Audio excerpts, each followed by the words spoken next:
What is going on, everybody? Cornbread Trucker here, coming to you from my O2.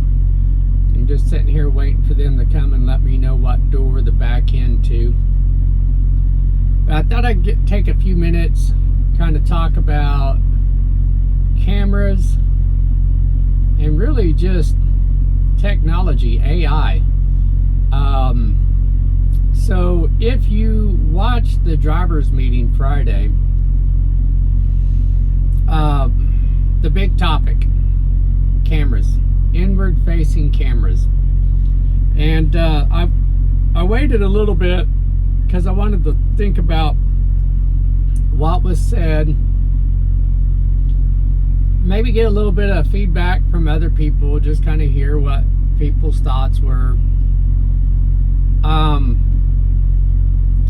Sometime back, I had someone reach out to me, ask what I thought about inward facing cameras that Prime was going to put in the trucks. And at that time, I really didn't have much to say on it. I just kind of, there was a lot of unknowns. One was, it was talked about cameras in the safety meeting at that time, but I did not catch them say inward facing cameras, even though that was probably knew that that's what they were maybe moving towards. I don't like to really, I like to have facts first. And then of course we had the safety meeting Friday. An individual messaged and wanted to know what my thoughts was, and I told him I would do it in a video. I'd respond in a video, so that's what I'm doing. So I guess the first thing is, it's coming. We know now that it's probably pretty solid now that they are going to put cameras in the trucks and inward facing cameras. Their biggest focus is really because of being on the phones while driving.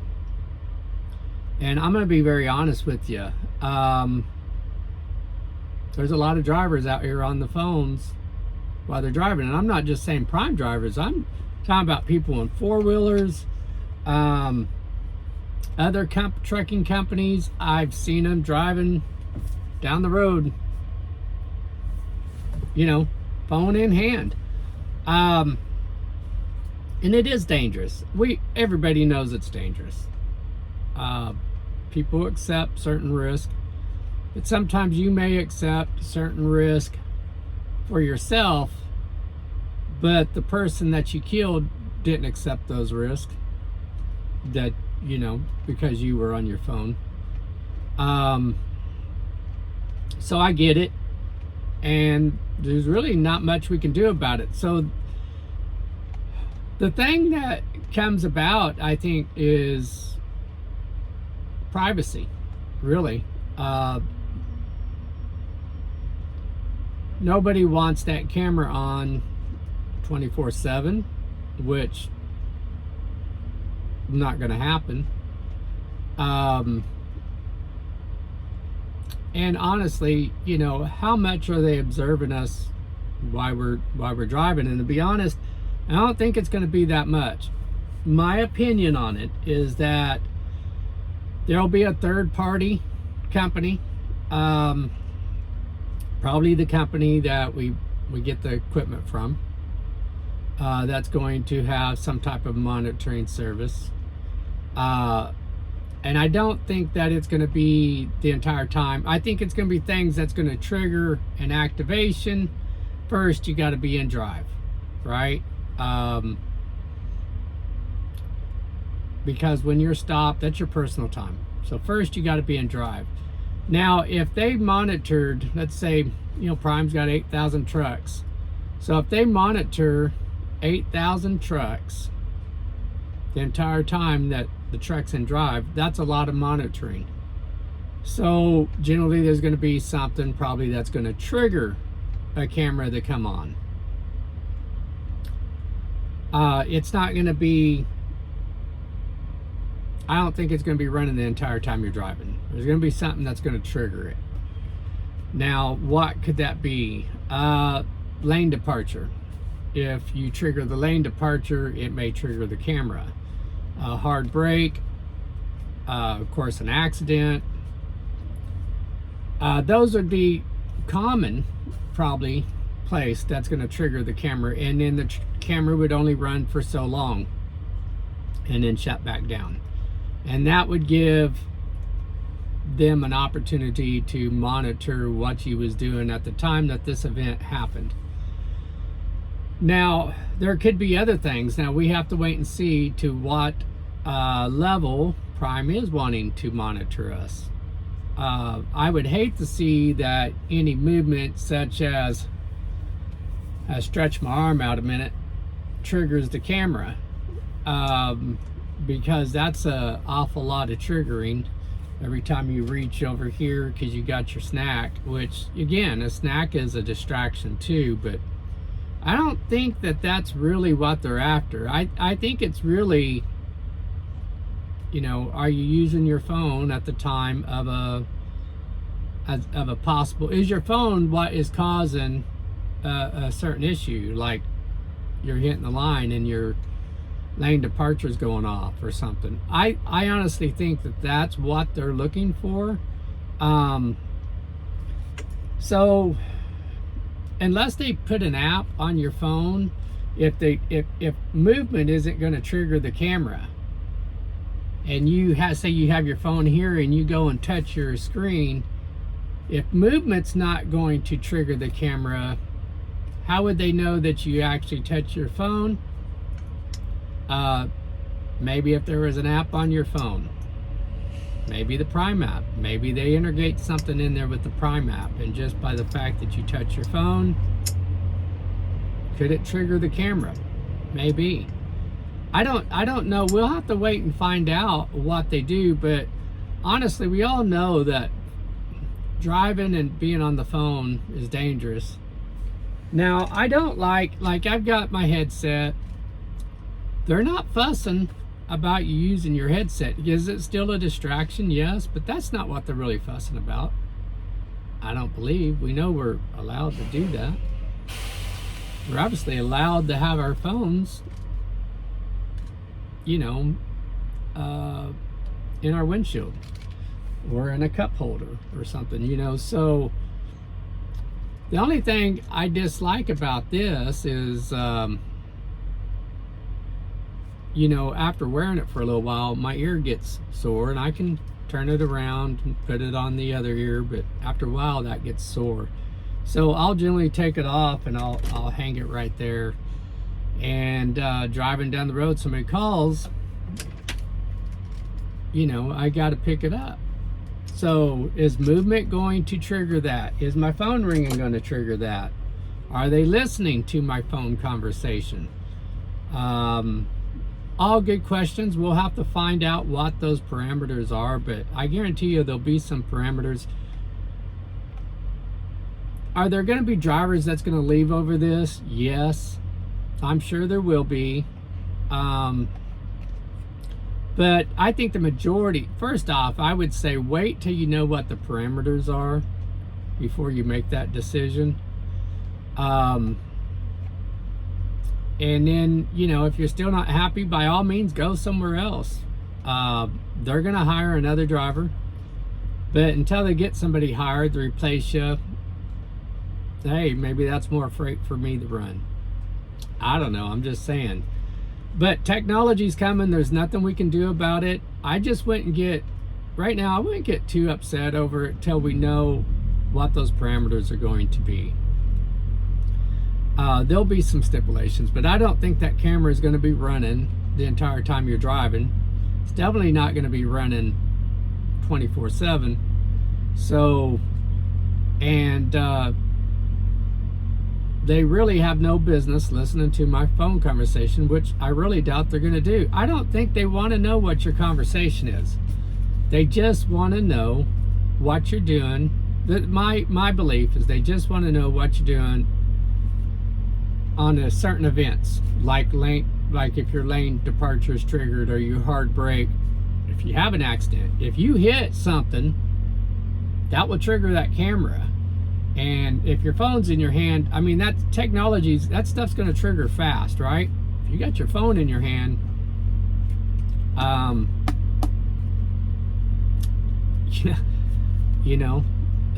there's no way of hiding it. I mean, you were distracted. Your fault or not, it's now your fault because you got your phone in your hand. So, but just be patient with it. Let's see what happens, what the parameters are, and then go from there. But while we're on this, this is technology, right? Prime embraces technology. Things are advancing. Autonomous trucking. I think that's still a little ways off, but I think what it's really lacking is AI. When you introduce AI into that, that's when it's going to really, in my opinion, become a problem for us as drivers. But you got to be forward thinking with that. Before it affects us drivers, though, honestly, I think AI is going to affect, and let's just talk about it on the trucking industry, your administrative positions. I ain't got nothing against Dennis Davis, but I'll throw this out. Dennis Davis may be out of a job because of AI. Your fleet manager may be out of a job because of AI. Look, your fleet managers like to work from home now anyways. They're not in the office. Can't really build a relationship with them unless you're talking to them on the phone, because you can't see them. When you're at the terminal, you can't go up and sit with them and visit with them because they're not there, right? So you can't build this whole thing about building a relationship with your fleet managers. It's harder to do if they're not at Prime, if they're not at a terminal, as they ain't got time to sit on the phone and BS with you for very long. So, I mean, can you still build a relationship with them? Sure, but it's more challenging, but it doesn't matter. I mean, AI is going to replace them. It's AI is not so much going to take the manufacturing job. Robots will get that for sure at some point if they can get a robot to do the job. Some things robots just can't do. When I was at Spirit Aerosystems, which we basically built, we built the Boeing 737 fuselage, but what I particularly did was, I was in the manufacturing of airplane skins, and I built more than just the 737. I did the 77, the 67. Every once in a while we had a 57, if I recall. Every once in a while, great while, the 57. The 747. We did skins for that, and Spirit was involved in other things. I was on the defense side before I left and came to Spirit. I won't go into what I did there, except that it was composites. But when I was on the chem mill side, building these skins, I worked in the like I just said, the chemical milling. And that was a job that they had a way of doing that particular job with machines, but it wasn't cost effective, and it took a lot more time.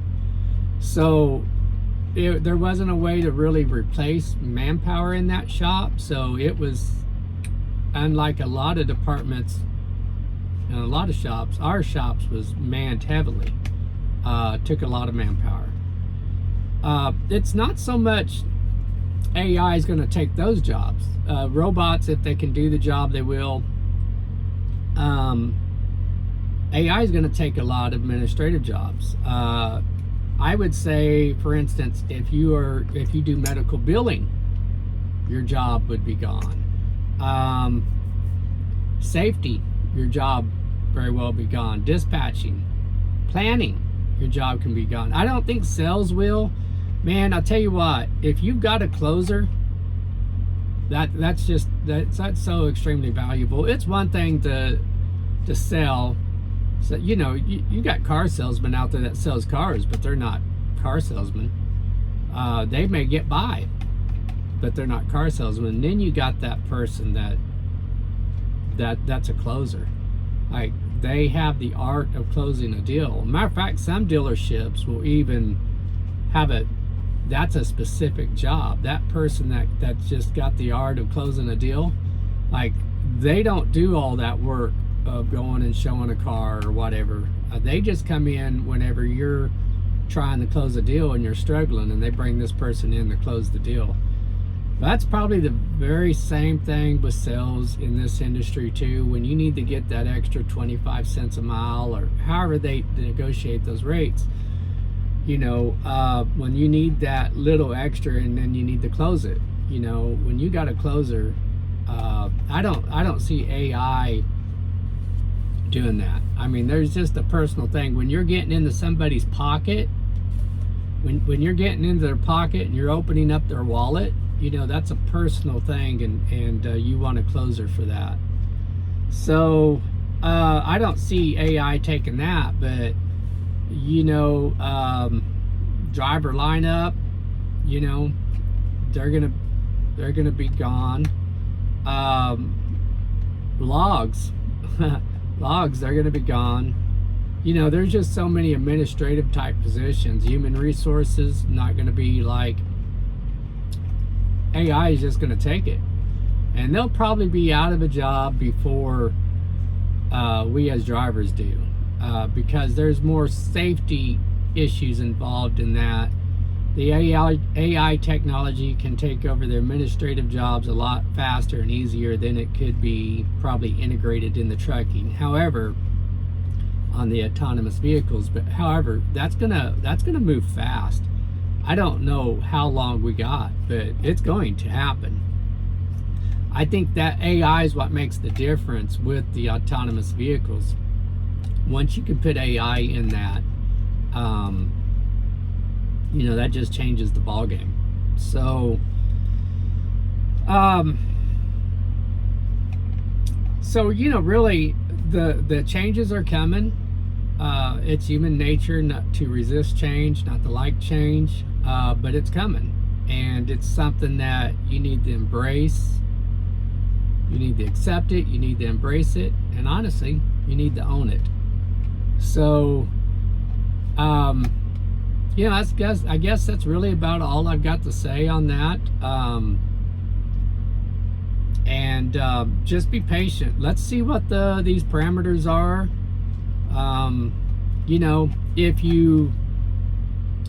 If you lease a truck, a standard lease, hey, you could walk away from that. It's a walk-away lease. If you're a company driver, you can always go to another company. Same with the standard lease. You can walk away from your lease. You turn in your truck. You got to pay for, getting it back up to standard. But if you take good care of your truck, not a big deal, right? Take care of your truck.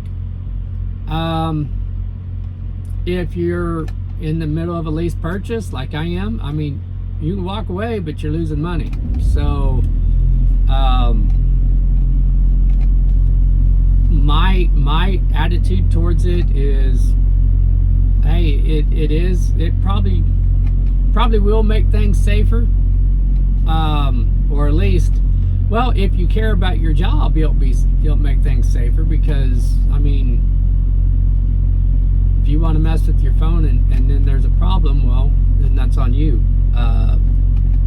I'm just going to adjust and get better at what I do. Is what I plan on doing. And if it's just something you can't deal with, then move on to another company that doesn't have it. I do believe that DOT is going to embrace the technology too. Eventually, it's just going to be mandatory. I mean, e-logs are now, so it's coming. So I mean, just might as well accept it and embrace it, own it. But anyways, that's all I got. Stay safe, keep paying it forward, and we'll talk to you later on.